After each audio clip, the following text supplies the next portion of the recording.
Internet, un petit mot avant de commencer pour te parler du sponsor de cette vidéo, Awaken Realms et leur sociofinancement pour Story Dice. Awaken Realms, c'est l'équipe derrière des super jeux de table comme Nemesis, Tainted Grails, et là, ils offrent maintenant des produits pour les amateurs de jeux de rôle. Story Dice, c'est une gamme de dés extraordinaire, vraiment un hybride entre un dé, une miniature et des tables de rencontres aléatoires. Donc oui, ce sont des dés sculptés magnifiques que vous pouvez utiliser dans vos parties de Donjons Dragons 5e édition ou d'autres systèmes qui utilisent ces dés polyédriques. Et l'idée, c'est qu'ils peuvent aussi servir à vous inspirer pour raconter vos histoires, générer météo aléatoire, des attitudes de départ pour les personnages non-joueurs rencontrés. Fait que c'est vraiment un super bel objet et ils sont maintenant en socio-financement, alors allez y jeter un œil. Fait que merci à Awaken Realms de nous aider à supporter nos vidéos. Fait qu'hésitez pas à aller jeter un œil à ce qu'ils font. Et on continue sans plus tarder avec des informations sur le jeu de rôle. Et ça se passe par ici. Ah, bonjour, aventurier.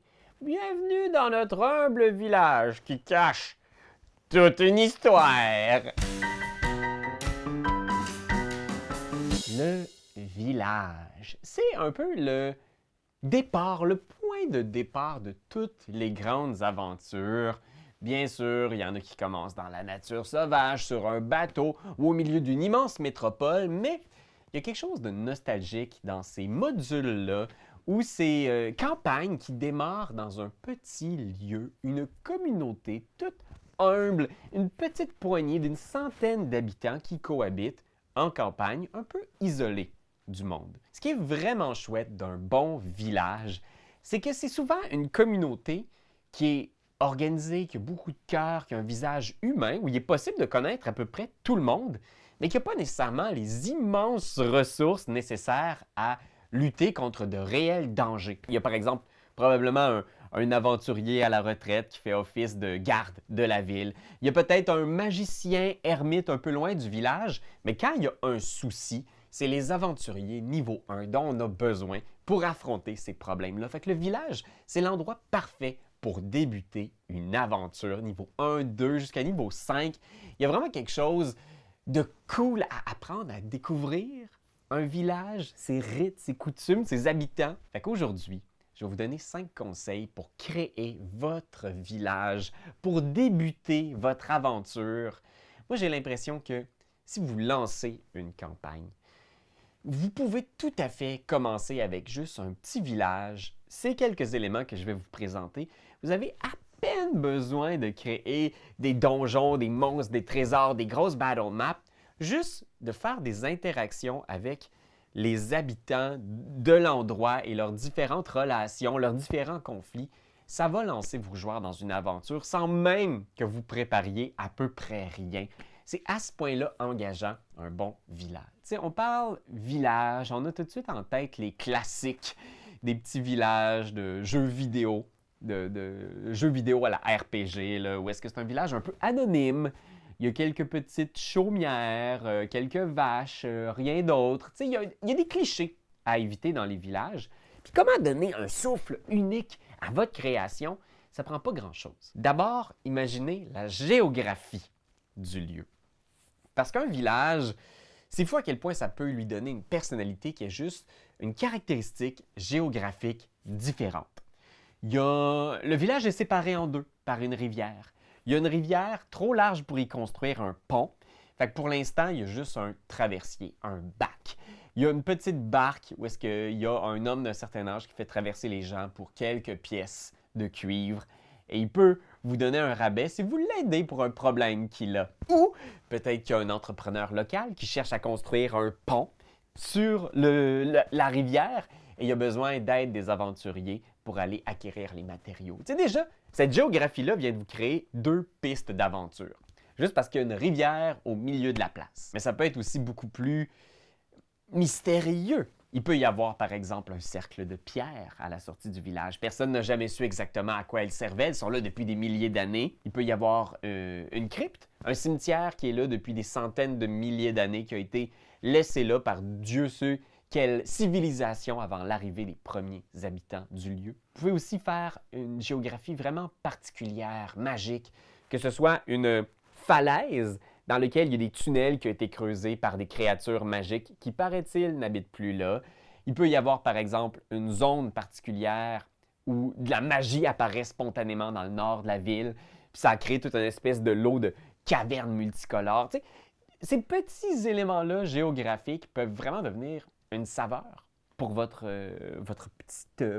hameau. L'autre question que vous pouvez vous poser concernant le village, c'est son industrie. Parce qu'il y a des gens qui sont venus vivre dans ce lieu-là. La question, c'est pourquoi? Qu'est-ce que les gens font?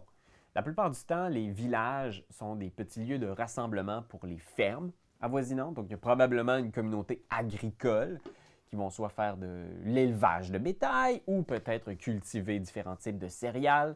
Mais il peut aussi y avoir des petits villages basés sur d'autres genres d'industrie. La pêche, ça peut être un village au milieu d'une forêt où l'exploitation du bois est importante.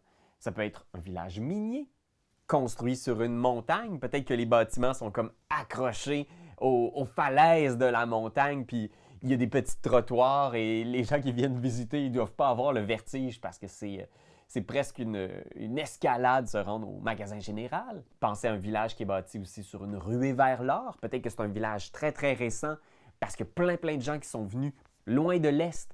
Parce qu'il y a ici, paraît-il, de l'or dans les rivières, toutes les légendes du Klondike. Ça peut être super intéressant comme dynamisme que ça crée. Parce que l'industrie, dans le fond, c'est ça, c'est du mouvement. Il y a des gens qui sont là pour faire des affaires. Ça peut être un petit village très, très paisible, mais ça peut être aussi une industrie qui est naissante, bourgeonnante. Ça peut être justement étudier les ruines. Peut-être qu'il y a un tourisme qui sont là. Tout le monde vient pour étudier ces pierres qu'il y a à la sortie du village. Il y a plein d'érudits qui viennent de grandes villes dans le village pour apprendre à connaître les mystères de ces pierres magiques. Peut-être que c'est vraiment juste aussi du tourisme pur et dur, là. Peut-être parce qu'il y a des plages magnifiques sur le bord du village et il y a des gens qui font des jours de voyage à cheval pour venir uniquement profiter de la vue. Puis des restaurants, des auberges, ça peut être une petite station balnéaire. Fait que tout ça, vous voyez, ça crée déjà un souffle unique à un lieu. N'hésitez pas à vous inspirer de lieux qui existent réellement dans la région où vous vivez. Parce que chaque village a sa personnalité. Dès qu'on commence à poser des questions, on comprend le vibe d'un lieu. Troisièmement, il faut penser au gouvernement, aux structures en place. Donc oui, c'est sûr que là, c'est facile de s'y perdre, là. Je vous dirais que c'est le point où on peut mettre le doigt dans un engrenage qui nous fait écrire un document de 800 pages. Vaut mieux éviter.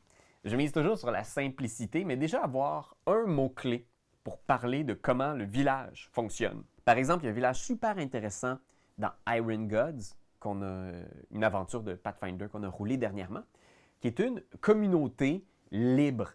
Fait qu'il y a un conseil qui est choisi par les habitants du village, mais il n'y a pas nécessairement de leader nommé. C'est un conseil, il y a une dizaine de personnes sur le conseil, parfois il y en avait 14, là il y en a 8 parce qu'il y en a un qui est malade, mais c'est très lousse, puis les gens là-dedans font que du troc. Fait qu'ils ne croient pas vraiment aux structures organisées, il y a des druides, des hippies, des gens qui ont quitté la société, ça fait vraiment commune, tu comprends? On pourrait aussi avoir un village très sérieux où est-ce qu'il y a un bourgmestre qui doit répondre peut-être à un seigneur local, qui est peut-être élu démocratiquement. C'est peut-être aussi un endroit où le dirigeant du village est le chef de l'industrie locale. C'est le chef de la mine, il a fait construire tous les bâtiments pour y loger les mineurs qui fait venir de très très loin. Puis c'est lui qui prend les décisions, c'est sa compagnie, il possède toutes les maisons en ville, fait qu'il est vraiment pesant dans les décisions.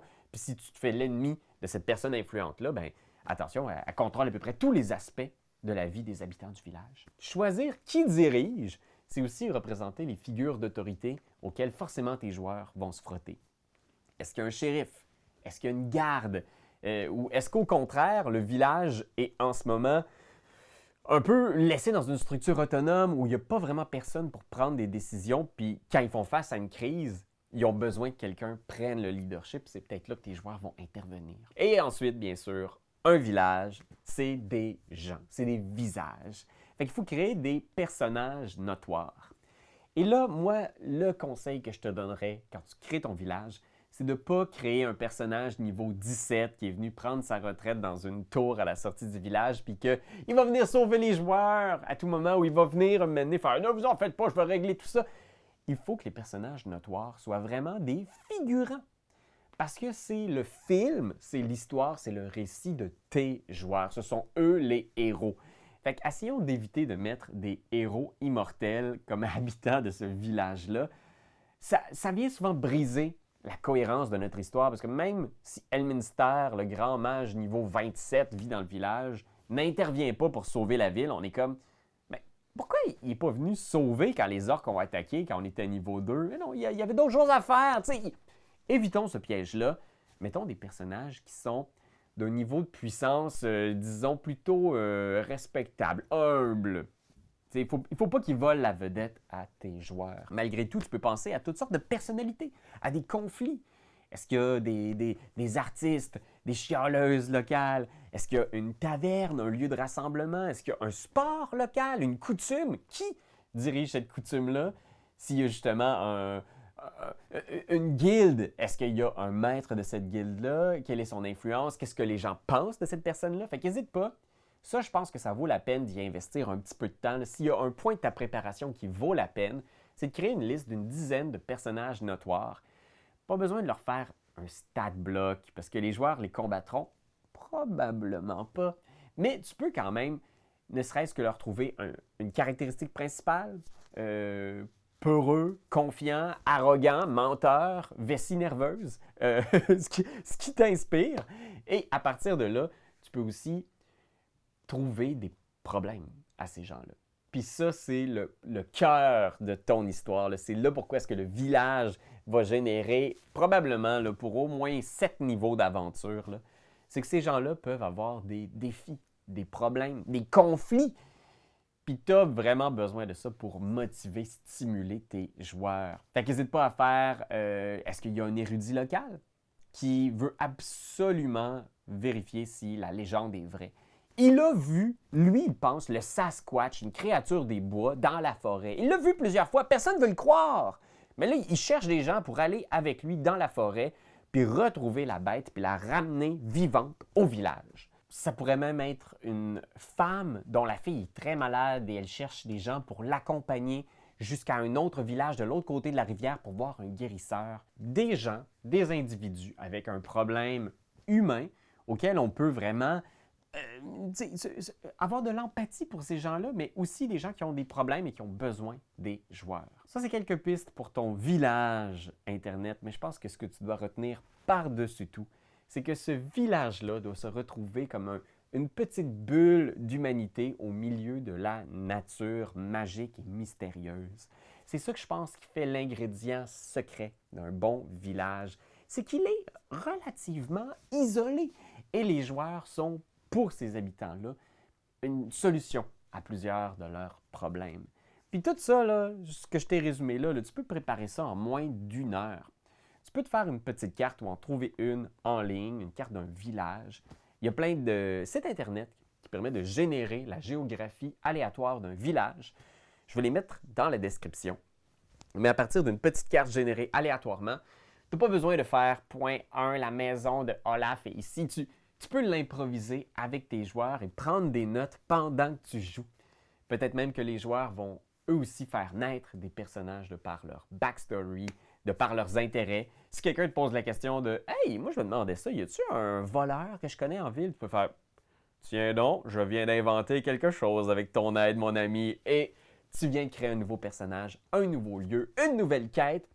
Fait que pas besoin de tout structurer dans un long document qui va te prendre 2 semaines à faire, 1 heure de brainstorm sur la carte d'un village avec les points que je t'ai donnés, puis tu as du matériel pour jouer longtemps. Fait que voilà Internet, dites-nous, avez-vous un village préféré, un village qui est resté cher à votre cœur?